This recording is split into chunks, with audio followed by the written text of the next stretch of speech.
at the end of the day, it's up to me. I got to do a better job with them to teach them. I'm making you feel guilty here, so but You are, yeah. Did any of your friends ask for free furniture? Oh, I still could ask for free furniture. My mom kind of forced me into it. Wanted to check my teeth at night. All right, everybody, welcome to a brand new season of Ground Control, the podcast. I'm Jamie Thomas, your host, and pleased to welcome to the podcast Gustav Nyquist, one of the newest members of the Winnipeg Jets. I just apologized to you before we came on this. I'm in the dining room. We have a really cool set. You're going to have to believe me on this one, but it'll be renovated here pretty soon in the future here. But just quickly for everybody, Gus, we talked about this in the dressing room the other day at your first media availability. There's as a free agent, there are so many options for a player out there. Why did you choose to be a Winnipeg Jet? No, I think the main thing, just looking at what this team's done the last few years, and just how good of a hockey team it is. For me, that's a priority right now in my career. Obviously haven't won the ultimate goal yet of a Stanley Cup, and something that I'd love to do before my time's over. Hockey wise, it's an incredible opportunity for me to come play in a really good team, and excited to be here. Obviously, you have some familiarity with the Central Division because you've played in Minnesota and Nashville, so you understand the schedule and the grind that comes with it. After playing the Eastern Conference with Columbus for such a long time, how have you adapted to the Central Division, travel schedule? Yeah, a little more travel, but it's still. I mean, you know what? All teams go through it in their own way, anyways. Right. It's a tough schedule for everyone, and obviously this year is going to be a little more, even so with the Olympic break being a little longer. So a few more games in a shorter period of time there. But everyone goes through it, so it is what it is. Well, you had a little bit of taste of it last year because of Four Nations face-off and the schedule being a little bit more compressed. Is there any change to your routines when the schedule gets as tight as it is, and there's fewer days off in between? I think it's more the change is probably more coming from coaches. Obviously Right. you could probably practice as much as we usually as you usually could in a normal year. So that's probably the only thing that really changes for us as a team. So you've only been here a short time. Did you kind of know early on before training camp started that you'd be with Jonathan Toews and Cole Perfetti on the Jets second line? I mean, I'd had some conversations with coach and stuff like that where it would fit in, but obviously two great players, and really excited to get to know them here in camp, and just had the one preseason game. Thought there was some good, some bad, some things that could get better, but thought we had a couple good shifts. So hopefully we can build off that. They're two obviously great players, so I'm happy to be playing with those guys. What are your thoughts on the preseason? Is it just a necessary evil, or do you need those games to get ready for the regular season? Because you've been in the league for a long time, Gus. Yeah. Well, I think it depends on your situation a little bit.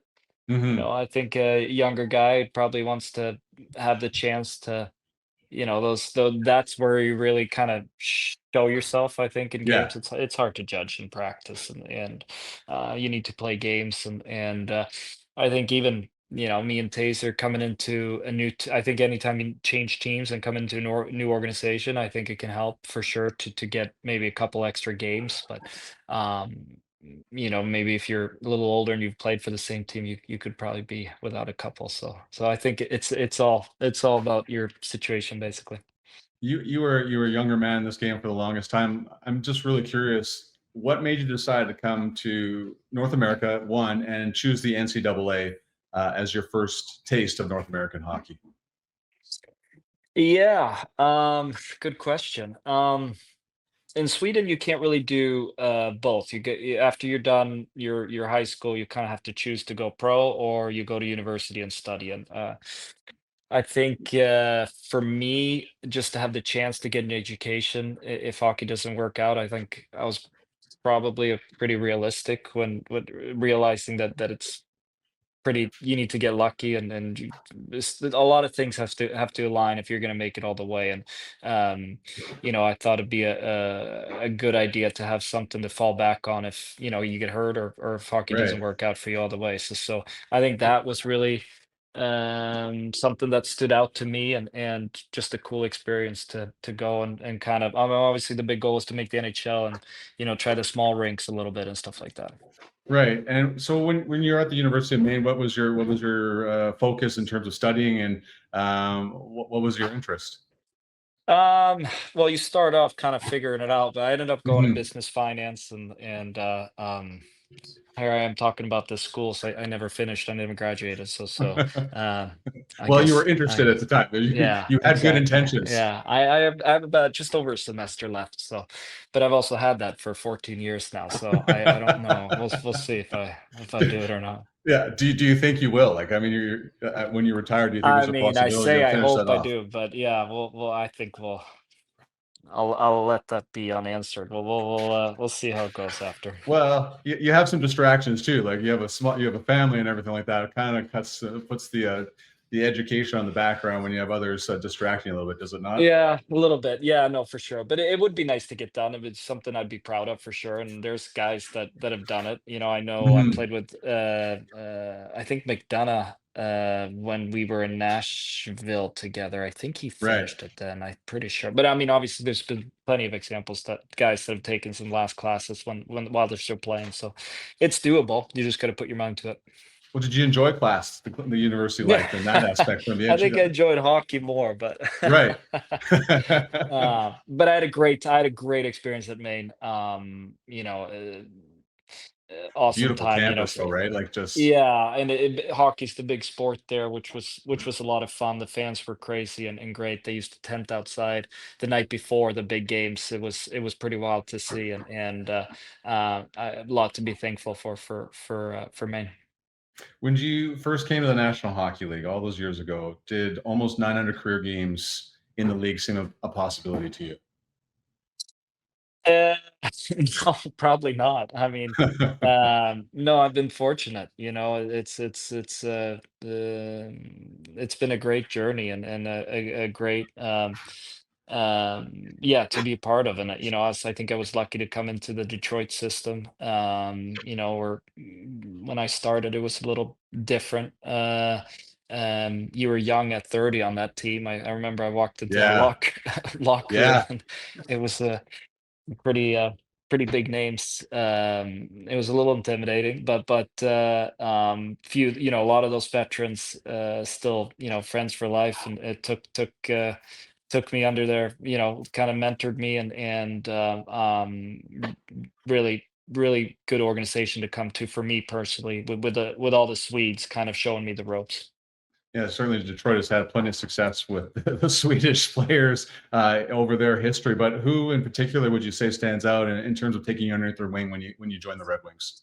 No, I think it was Kronwall and Zetterberg. Both those Oh guys boy! meant Wow. a tremendous amount for my career, and we still stay in touch a lot. So no, those two guys kind of, yeah, took me under their wing and stayed at their places and their homes, and yeah, no, they meant a lot to my career for sure. Create a memorable experience with Winnipeg Jets group tickets. From corporate hosting and holiday parties to team bonding or a night out with friends. Experience it all together. Tickets starting at $40 for groups of 10 or more. Introducing the new Winnipeg Jets Passport, our most flexible option yet. Curate unforgettable moments on your schedule with perks like playoff pre-sale access and 15% off Jets gear. With lower bowl options available, choose your level and redeem your tickets in any quantity at any game. Learn more about the all-new Jets Passport at winnipegjets.com/passport. Hi, I'm Cole Perfetti. And this is the Ground Control Podcast. Gus, like Swedes spend a lot of time learning English.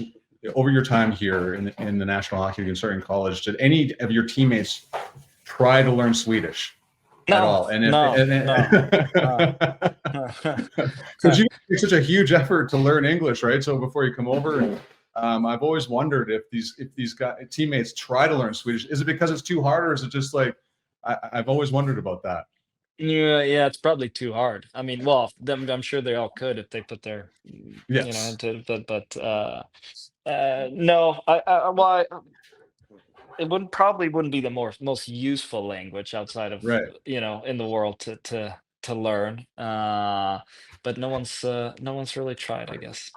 I've seriously always wondered that, because it's just like, I mean, what an advantage that would be if you learn Swedish a little bit too, if you ever decide to go play pro in Sweden when you know Yeah. a little bit later in life. But so having learned English and knowing Swedish, do you feel that English is harder to learn, or Swedish, would you feel, having spoke very Uh, well, both very well? I think Swedish would probably be a little bit harder to Yeah. learn. I think because we have three extra letters, we have some weird pronunciations and stuff like that. But Yeah. but everyone, the hard part. I mean, my wife's American. My kids, Mhm. they're all American. I've done a terrible job at teaching them to speak Swedish. So And I was wondering, would your they parents only step get it in? they only get it in the summer. The problem is Sweden, we start learning English so early. Like Right. first grade, we have English classes. So everyone is very willing and very good at speaking English. So they're more than happy to start speaking English to when I really want them to speak Swedish to my kids when they're home. So for them to learn a little bit. So it is what it is, but it's at the end of the day, it's up to me. I got to do a better job with them to teach them. I'm making you feel guilty here, so but You are, yeah, yeah. you listen. There's a lot of things you got to change when you come to a new team. But I've always wondered about warm up routines. Like, there's a limited amount of ice out there when you guys are going through warm up, and everyone has their own routine. How do you work yours in without running into others during that crazy time before a hockey game?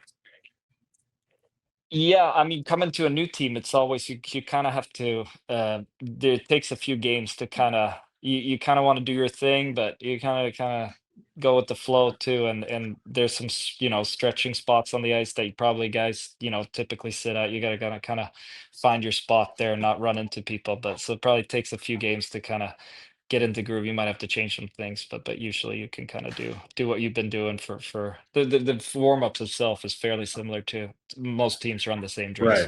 Yeah. Yeah. There's not. I see the same drills Yeah. in warm up And that I don't I know saw who when I came was in up to minor them, hockey. really. I mean, exactly. It's Just like a there's got to be something general new out there rule of somewhere. warm up. Yeah.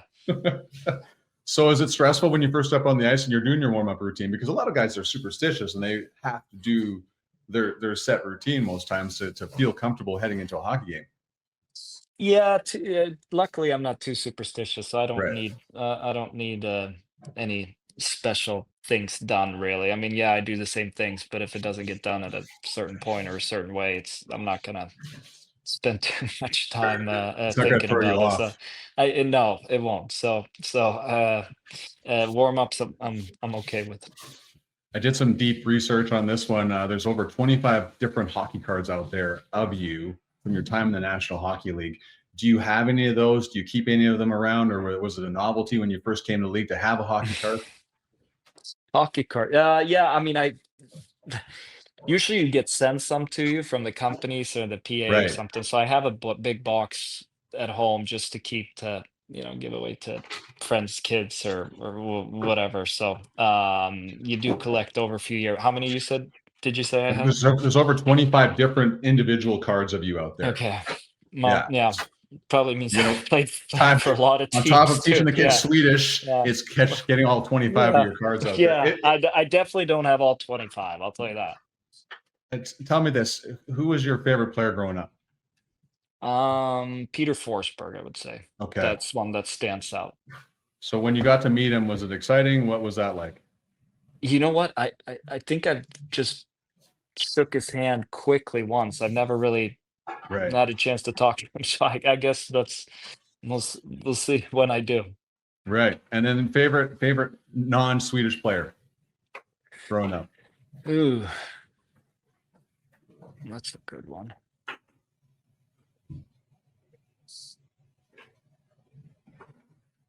That's a good question. I was always the Swedes. Yeah. Well, yeah, for sure.